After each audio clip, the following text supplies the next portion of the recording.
Hello friends, म अहिले फेरि हाम्रो अङ्गुर बारीमा हेर्न सक्नुहुन्छ। लगभग हरियो हुँदै आहा हाम्रो बारी। अब केही विगत उसमा चाहिँ यो पुरै पालुवाहरू ठुल्ठुला भएर हरियै हुन्छ, अङ्गुर नै फलिसक्छ। अङ्गुर हेर्दै जानुहुन्छ। अङ्गुरको दाना लागिसकेका छन्। यो हाम्रो मर्लटको ट्र्याक हो, तल हेर्दै जानु। हाम्रो सार्डनेमा र गुस्टा माइनरमा चाहिँ ठुलो ठुलो भइसकेका छन्।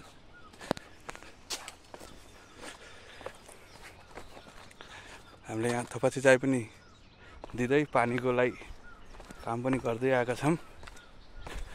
अहिले हेर्नु, यो सार्डनेमा चाहिँ हाम्रो ठुल्ठुलो भइसकेका छन्। यो चाहिँ हाम्रो सार्डनेको प्लट हो।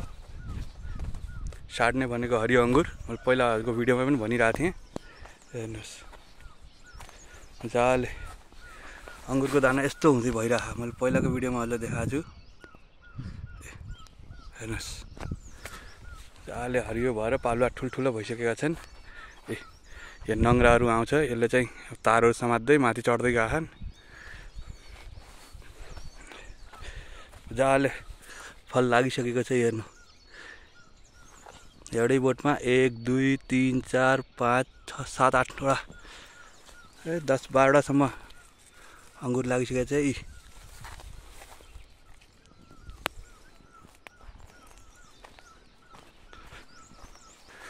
मजाले हरियो भइरह। यसमा पनि अझै हामीले तलका डाँठहरू कति निकाल्नै बाँकी छ। कामहरू भइरहेको छ।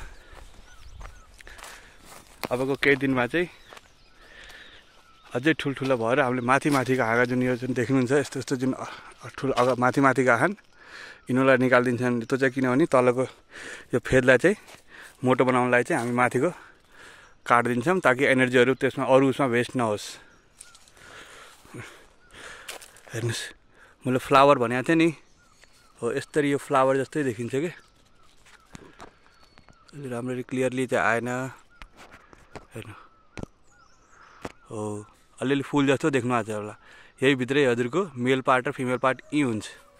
अनि यही चाहिँ हजुरको एउटा गुच्छा बनेर एउटा बन्च बनेर आउँछ, एउटा अङ्गुरको झुप्पा भन्छ। हाम्रोमा कोही घुम्न इच्छुक कोही हुनुहुन्छ भने सम्पर्क गर्नु होला। यो भिडियो हेरेर हामी ओपन नै छौँ। शनिबार चाहिँ हाम्रो छुट्टी हुन्छ।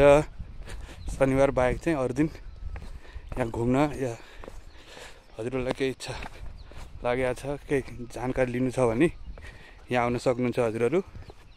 यो हाम्रो गुस्टा माइनरको प्लट। काटेको सुकेको हाँगा जस्ता थिए, हेर्नु अहिले हरियो भएर आएको छ सबै।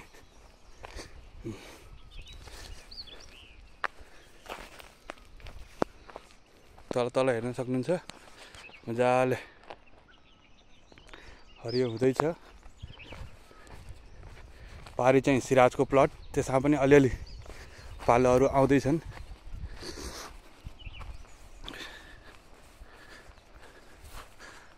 कुनै चाहिँ यसरी हेर्नु धेरै लोड भएर यसो भाँचिन्छन्।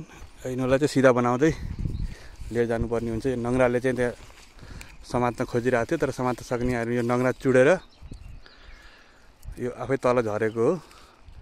यो अरू नङ्ग्रालाई चाहिँ यहाँ यसो सपोर्ट दिएर राखिदिनुपर्छ, अनि यसले समात्छ।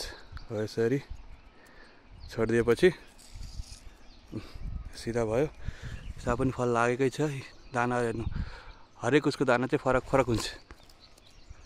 यो चाहिँ गुस्टा माइनरको हेर्नु यस्तो छ।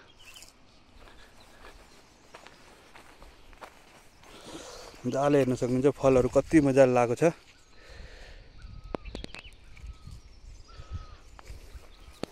सिराजमा पनि हाम्रो पालोहरू आइरहेका छन्। अलिअलि आउन सुरु भएको छ सिराजमा। हेर्नु,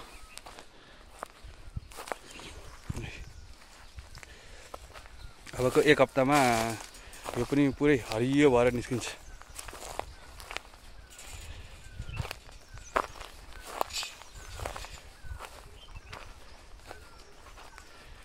पानी लगातार दिइरहेकै छौँ हामी। अहिले माटो हेर्न सक्नुहुन्छ, चिसै छ। यहाँ माटो हेर्नु चिसै छ। अनि घाम पनि मजाले लागेको छ। त्यसले गर्दाखेरि चाहिँ चिसो र तातोले गर्दा भालुहरू अलिक छिटो आउँछन्। यहाँ आइरहेकै छन् सबै।